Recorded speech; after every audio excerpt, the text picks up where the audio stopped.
എല്ലാത്തിനും നമ്മൾ സാഹചര്യങ്ങളെ പറ്റുള്ളൂ പഠിക്കുന്നവരാണ്. അന്നേരം നമ്മൾ നല്ലപോലെ നോക്കിക്കഴിയുമ്പം ക്രിസ്തുവിന്റെ വെളിപാടില് നമ്മൾ നോക്കിക്കഴിയുമ്പം വാസ്തവം പറഞ്ഞാല് ആദ്യം പാവം ഉണ്ടാകുന്ന സ്വർഗത്തിൽ തന്നെ എന്ന് പറഞ്ഞ ഏറ്റവും നല്ല സാഹചര്യത്തിലാണ് പാവം ഉണ്ടാകുന്നത്. മലഹമരാണല്ലോ അതുംപതിച്ചത്. അപ്പൊ അന്നേരം അവിടുത്തെ നോക്കി അവര് സ്പിരിച്വൽ ബീങ്സ് ആയിരുന്നു.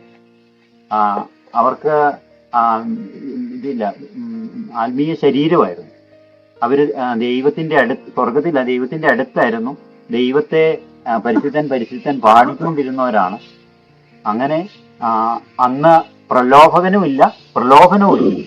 അങ്ങനെ ഒരു ഇനി കാണുമായിരിക്കും ഒരു അങ്ങനെ ഏറ്റവും പ്രധാനപ്പെട്ട ഒരു 6-7 വലിയ കാര്യങ്ങളുടെ ആ മധ്യത്തിലാണ് ശരിക്കും ആദ്യത്തെ മാലാഖമാര് പാവത്തിലേക്ക് പോകുന്നത്. അപ്പൊ നമുക്ക് ഒരിക്കലും നമ്മൾ നല്ലപോലെ ധ്യാനിച്ച് കഴിയുമ്പോൾ നമ്മളെപ്പോഴും നമ്മൊരു അതും അങ്ങോട്ട് പരാതിയാണല്ലോ, ഹവ്വ അങ്ങ് തന്ന ഹവ്വ കാരണമാണ്.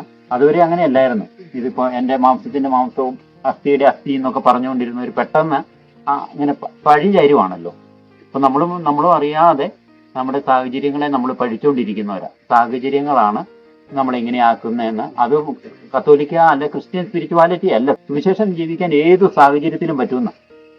അപ്പൊ അത് നമുക്ക് സാഹചര്യങ്ങളെ പഠിക്കാൻ പറ്റത്തില്ല. ഏറ്റവും വലിയ ഇപ്പൊ ഇത്രയും നല്ല ഒരു സാഹചര്യത്തിലേക്ക് നമ്മളെ തിരിച്ചു കൊണ്ടുപോയാലും നമ്മൾ പാപം ചെയ്യലെന്ന് ഉറപ്പില്ല. കാരണം ആ സാഹചര്യത്തിലാണ് പാപം ചെയ്തത്.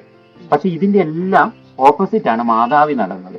മാതാവ് ഒരു കൊച്ചുദേശീയ പുണ്യവതിയൊക്കെ പറയുന്നത് മാതാവിനെ നമ്മളൊരു ആത്മീയ അതിശയമായിട്ട് കാണരുത്. ഇങ്ങനെ മാതാവേ, നമുക്ക് കൊച്ചുദേശീയ പുണ്യവതിക്ക് ഇങ്ങനെ വൈദികനാകാൻ സ്ത്രീകൾക്ക് പറ്റിയാലെന്ന് അറിയാമെങ്കിലും കൊച്ചുദേശയ്ക്ക് ഒരു ആഗ്രഹം ഉണ്ടായിരുന്നു, എനിക്കൊരു വൈദികനാകണം.